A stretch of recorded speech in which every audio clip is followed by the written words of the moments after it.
Salut les bricoleurs! Vous êtes déjà demandé ce que signifie 1 et 2 sur un interrupteur ou encore que signifie la lettre L?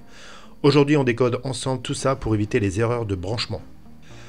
Alors bien sûr dans la vidéo je vais parler des interrupteurs récents et non pas les anciens comme vous pouvez voir à l'écran. Donc ça c'est des anciens interrupteurs que j'avais dans la maison qui ont plus de 40 ans mais qui fonctionnent toujours. Mais vu que j'ai fait la mise aux normes de l'électricité, j'ai dû les changer. Donc pourquoi ils ne sont pas aux normes? Déjà parce que, regardez, il y a les borniers qui ne sont pas du tout protégés. Ils sont à nu, donc lorsque vous allez démonter l'interrupteur, vous avez des risques d'être électrisé, voire électrocuté. Donc ça, c'est deux interrupteurs. Donc à l'époque, on pouvait retrouver des interrupteurs simples, c'est-à-dire avec deux borniers pour allumer une lampe avec un seul interrupteur.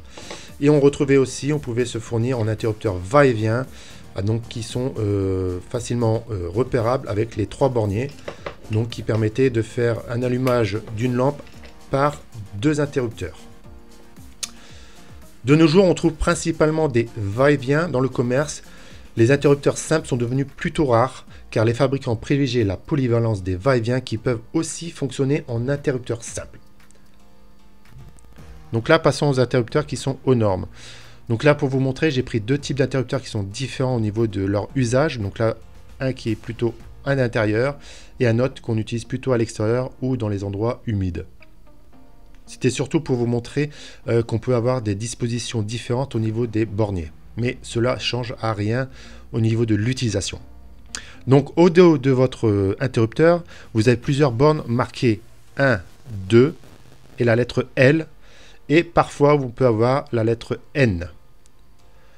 Donc là, on voit aussi la lettre L, 1 et 2. Par contre, on n'a pas de borne L. Voyons ensemble leur signification. Donc pour la première borne, la borne L, qui signifie live en anglais, c'est là que vous branchez la phase venant du tableau électrique ou de la boîte de dérivation. Alors personnellement, je le mets toujours en rouge, comme expliqué dans ma vidéo précédente sur les codes couleurs. Ensuite, nous avons la borne 1 et 2. Ceci, sont les sorties d'interrupteurs. Donc, lorsque vous allez brancher, par exemple, un interrupteur simple, vous pouvez utiliser la borne 1 et 2. Il n'y a pas d'importance. Donc, soit vous allez mettre le fil qui va à la lampe sur le 1 ou sur le 2, ça fonctionnera pareil. Par contre, lorsqu'on va faire un câblage de va-et-vient, on va utiliser les deux bornes 1 et 2. Mais cela, on verra plus en détail dans une prochaine vidéo. Et pour finir, la borne N, quand elle existe, comme sur celui-ci, elle n'est pas existante, on a la borne L, 1 et 2, mais on n'a pas de borne N. Et pour ceux qui ont vu la précédente vidéo sur les codes couleurs, la borne ici N est en bleu, ce qui signifie qu'on va venir brancher un neutre. Donc en fait, c'est tout simplement pour alimenter une veilleuse sur l'interrupteur. Donc là, sur celui-ci, on a deux choix. On a deux emplacements pour une veilleuse. Ça dépend si on veut la faire allumer lorsqu'on est en position 1 ou 2. Tout simplement. Et donc, vous n'avez pas forcément ce type de bornier. Mais il faut le savoir. Alors, voilà tout ce qu'il y a à savoir sur les bornes d'interrupteurs. Et vous avez déjà remplacé un interrupteur? Allez, dites-le moi en commentaire si vous avez rencontré des bornes différentes ou si vous avez des astuces ou autre, il n'y a pas de souci, on est là pour échanger.